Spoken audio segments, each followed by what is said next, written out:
सूरचंद जी माता पिता के प्रति भक्ति संचालित करते हुए वाणी में कह रहे हैं, निष्ठा कृति माँ का प्रसाद, बोध दीप्ति प्रीत तप में, उनकी इच्छा आपूरण में, लगे रह तू साधन जप में।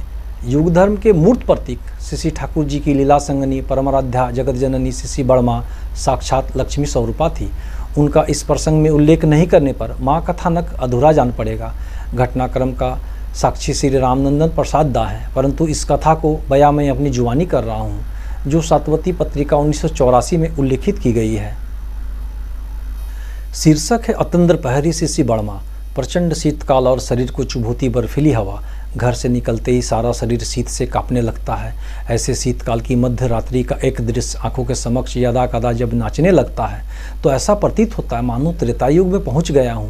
भगवान श्री रामचंद्र जी के वनवास काल के जीवन की घटनाएं रामायण में पढ़ी है। वनवास काल में किस प्रकार श्री रामचंद्र जी की अर्धांगिनी श्री सीता माता जंगलों में रात भर जग कर अतंद्र पहरी की तरह पहरा देती थी और श्री राम जी सुख की नींद सोते थे। इस कहानी को पढ़ा तो था, पर दिल में वैसा विश्वास नहीं हुआ था। जंगल में हिंसक जीव जंतु रहते थे। राक्षसगण का भी उस काल में कम उत्पात नहीं था। आखिर 14 वर्ष जंगल में रहकर वो भी माँ सीता जी के साथ उन्होंने कैसे जीवन बिताया होगा।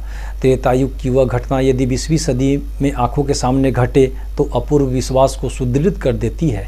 हमारे धर्म ग्रंथों में जितनी भी बातें हैं वे सभी यथार्थ और सत्य है, कपोल कल्पित नहीं।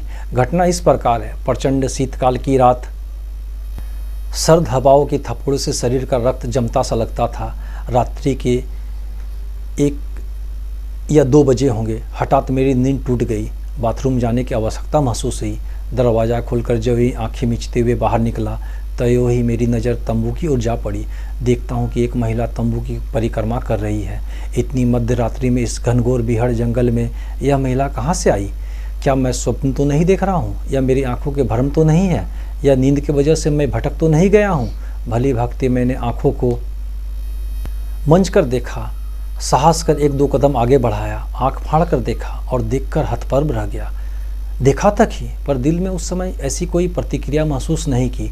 नवयुवक था, हर बात की गहराई में जाने का अभ्यास नहीं थी। पर आज उन दिनों की बात स्मृति पटल पर जब छा जाती है तो सीता माता की कहानी पौराणिक कथा नहीं लगती है, बल्कि इस युग की सच्ची कहानी लगती है, जिसे इस नाचीज की आंखों ने प्रत्यक्ष किया है।